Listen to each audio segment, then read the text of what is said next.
It was the kind of night that makes you question every decision that led you there. Two friends driving through nowhere in the middle of a spring break trip that would take a turn neither of them could have anticipated. The time was somewhere between 1 and 3 in the morning, the kind of hour when the world feels smaller, darker, and somehow more dangerous. But they didn't know that yet. The highway stretched endlessly in both directions, a thin ribbon of asphalt cutting through an ocean of darkness. On either side, dense forest pressed in like walls, and above, the sky had opened up with a fury that turned the night into something almost biblical. Rain hammered the windshield so hard it looked like they were driving through a solid curtain of water. The wipers couldn't keep up. Nothing could keep up with a storm like this. One of the drivers would later describe it as feeling like they were driving through a constant car wash. Visibility was almost zero. Every few seconds, lightning would illuminate the landscape in ghostly white flashes, revealing nothing but trees and rain and more darkness.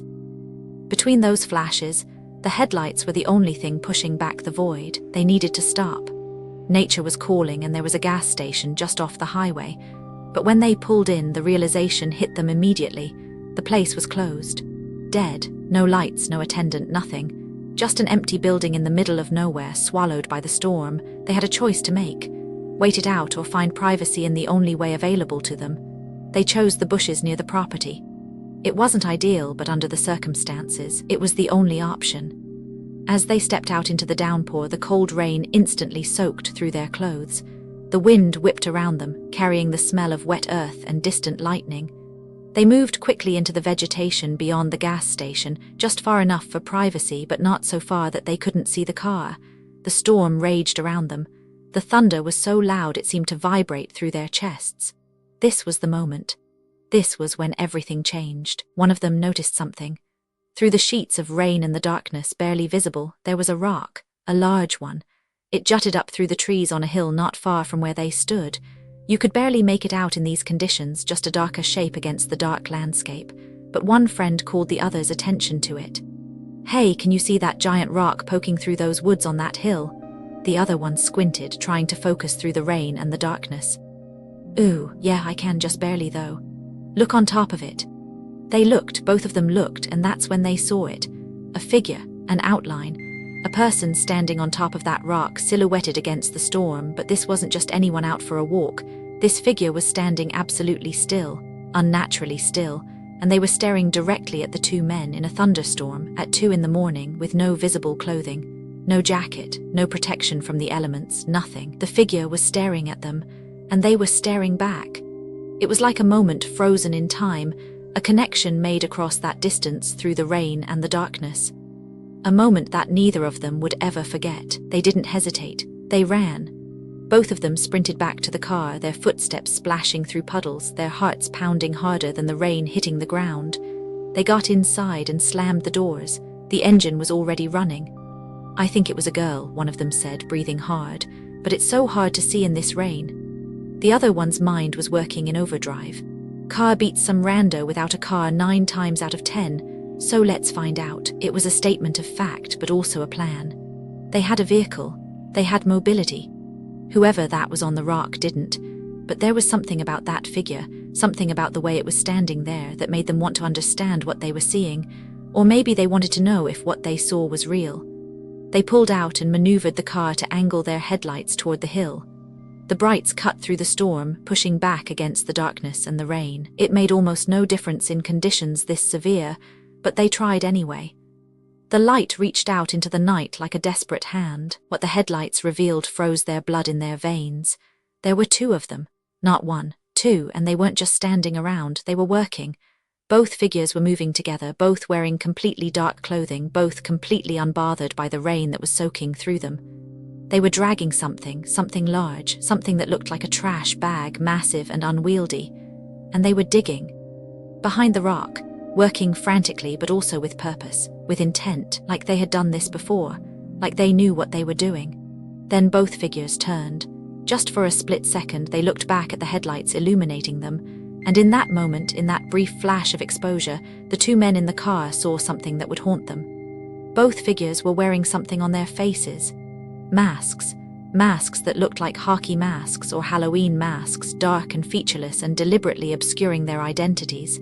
The two figures immediately moved. The large trash bag was dragged fully behind the rock, out of sight, and the figures disappeared into the shadows as if they had never been there at all. There was no negotiation after that moment, no discussion, no debate about whether they had really seen what they saw.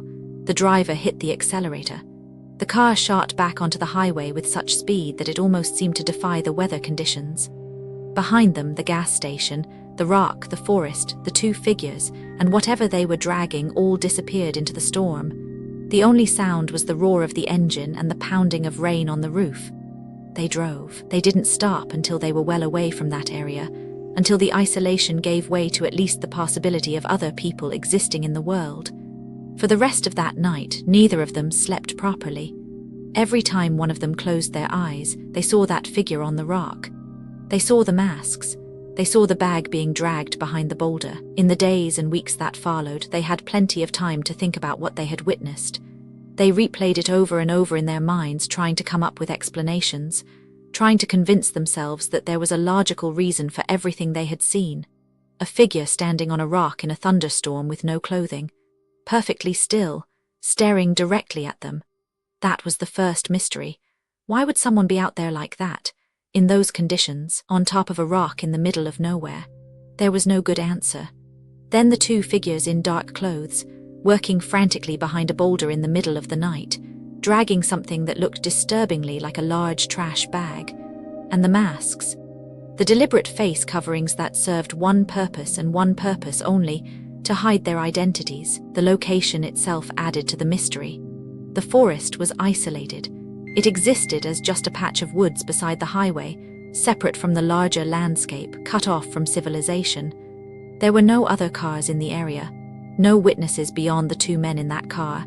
In fact, the conditions were almost perfect for what those two figures seemed to be doing. A thunderstorm that concealed activity. A time of night when no one was around, an isolated location where screams would never be heard. One detail kept returning to them again and again: the timing. The fact that they had needed to stop at that exact moment, at that exact location, and that they had looked toward that exact rock, all seemed almost too coincidental. What if they hadn't stopped? What if they hadn't looked? What if the storm had been just a few degrees darker, making even the barely visible figure invisible? The implications were inescapable, and they haunted the men who had witnessed them. When you piece together all the elements, when you look at the whole picture without turning away, certain possibilities emerge. Possibilities that are difficult to voice, but impossible to ignore. Here was a person, seemingly in distress, or at least in a highly unusual situation, standing exposed on a rock in a storm. Then, when that person was illuminated by the car's headlights, two other individuals appeared from the shadows, working with what looked like a large bundle that they were desperately trying to conceal. These individuals wore masks to hide their faces. They worked with the kind of efficiency that suggested this was not their first time doing something like this. And they were in a location so isolated, so cut off from the world, that they had every reason to believe they would never be seen. The question that lingers, the question that cannot be answered with certainty, is this: what were those two figures doing on that hillside? What was in that trash bag? And was the person who had been standing on the rock a witness, a victim, or something else entirely? Whatever the answer to those questions might be, two friends on a spring break trip stumbled into something dark that night. They saw something they were not supposed to see, and neither they nor anyone else will ever know for certain what was happening in those woods when the lightning illuminated the night.